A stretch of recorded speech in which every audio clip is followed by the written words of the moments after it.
Rules for hostile territory.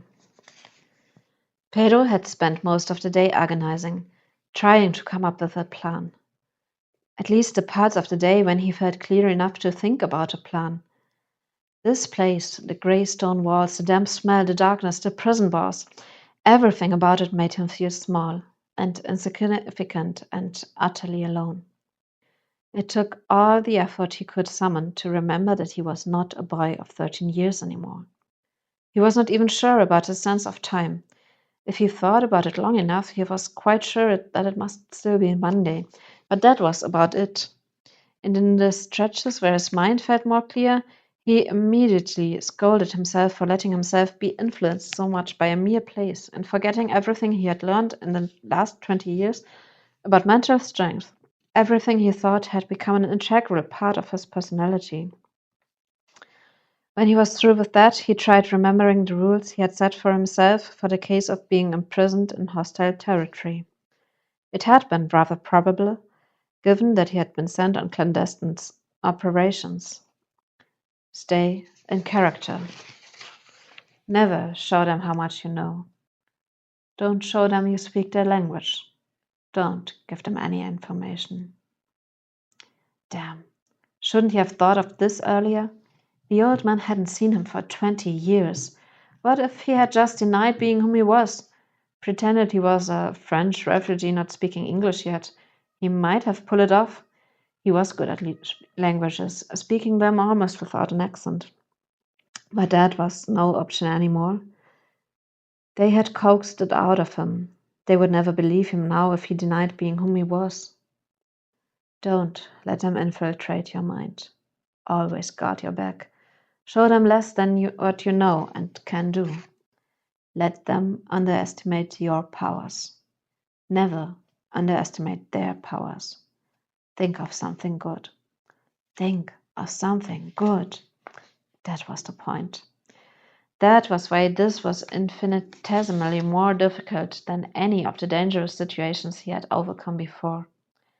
The one thing that used to give him strength and clarity and most of all an unwavering will to survive was not as good, clear, and easy anymore. His family. Well, the people he secretly called his family. Ella and her parents. During the war, just the thought of Ella's happy and relieved face when he'd meet her next, usually surprising her with it, had been enough to carry him through. The pride of her father when Pedro reported back to him. Her mother, smiling in fine recognition, showing her care with tea and his favorite cookies. But now, if he were ever going to see them again, things would be different. Awkward at best. Things had been awkward for quite some time now, especially with Ella. Ever since the threat had loomed over him for years had become a reality, marked with a specific date, he had not known how to behave around her. How did one behave around a friend one would lose soon? How could he keep up an ease in conversation when he was terribly jealous of every other man coming near her, while knowing he had no right whatsoever to jealousy? And when he'd thought he had a solution, he had gone and let himself be abducted. Ella had every right to anger, and the one good thing to think about in his life had become a jumbled mix of emotion. When the house had finally turned quiet and Poppy entered with another sad tray of dry bread and water, he was no further at planning escape than he had been in the morning. When she greeted him, he just nodded, then took to what she had euphemistically called "Your meal, sir," in silence. "What I don't understand, sir," she said, after he had devoured most of the bread and 2 cups of water, "is why are you even here? I mean, you just have to tell the master you'll do it, and you could enjoy yourself up there with the other people." Of course she won't understand. She probably thinks people in fine clothes who are served at the dinner table can't possibly feel bad, he thought, and immediately scolded himself for it. What he saw as a nuisance probably was far better than everything she had lived through, but still, it's none of your business. It might be, if you want me to give you the information I gathered. Really, Poppy, you extort me just to satisfy your curiosity. And you are not curious at all about what I found out, are you? Damn, that's different, and you know it. I need all the information you can give me if I want to have any chance of getting out of here. What I do know is that there are worse things in life than what they want you to do. So why are you not doing it? What do you know about that? A great deal more than you, obviously. That's why I tell you, you're inventing a problem where there is none. Even if I must do it eventually, I am not going to let that old bat force his will on me. I have not run from him for 19 years to let him dominate me again. There's nothing worse than that. Yes, there is. There was an exasperation in her voice that he couldn't quite place. He looked at the maid quizzically. Working for that manipulative old bat, for example, or being... Well, never mind. What did he do to you? She shook her head. You wanted your information, didn't you? What did he do to you? She refused to respond. Instead, she started narrating the events on the dinner table. It's not that I was there, of course, but the footmen have given us the whole account. It was quite eventful, that's for sure. Was it? And that was when she told him the whole story.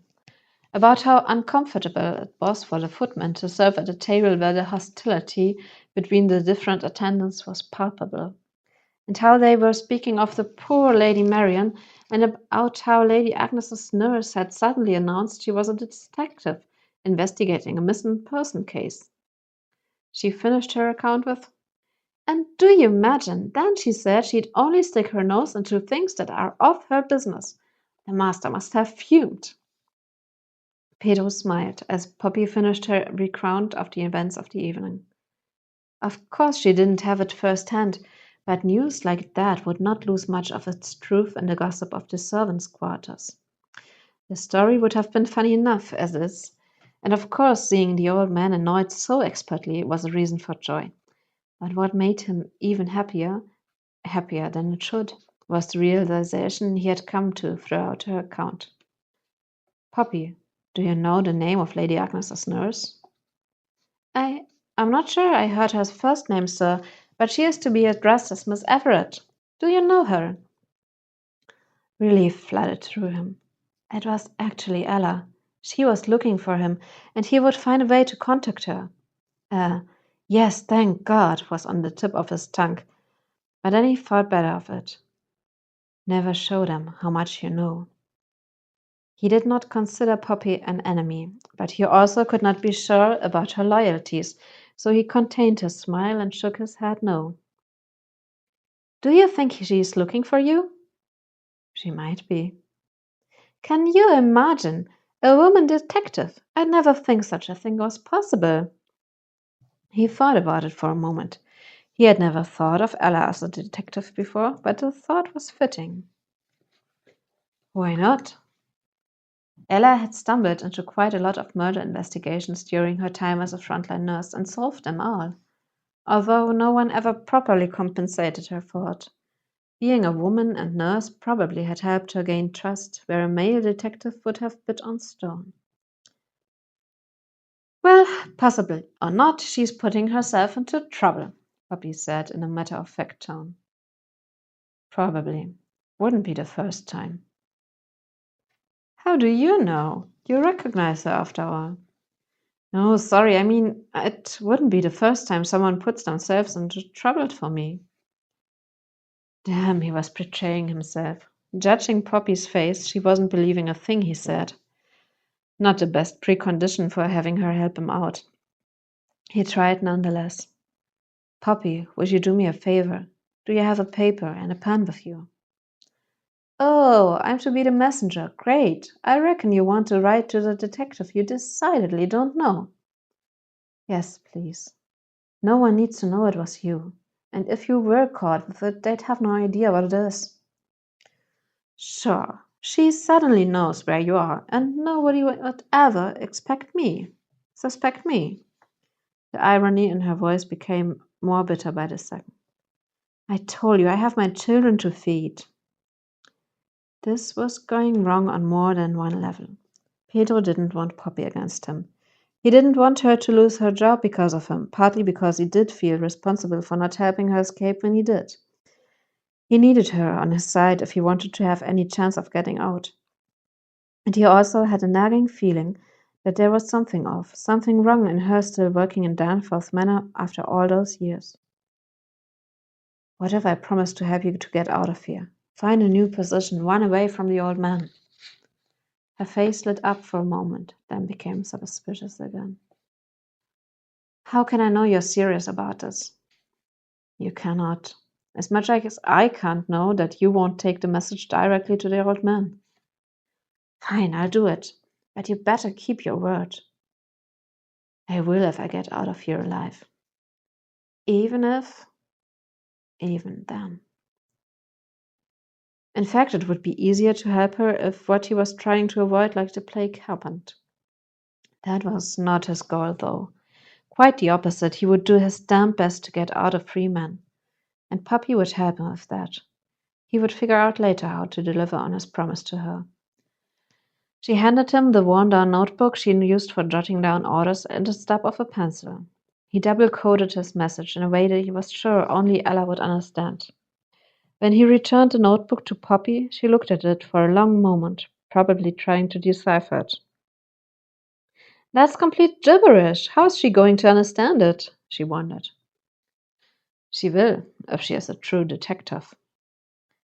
Poppy shot him one last doubting glance, which mused encompassed both the possibility of anyone understanding that page and his acquaintance or not with the nurse detective. Then she slipped it into her apron pockets.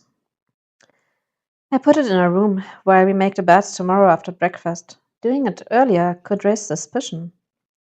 Pedro nodded, and she left without another word. He leaned his head against the cool iron bars that made up his prison cell, and prayed that Ella would for once in her life do as he asked her to.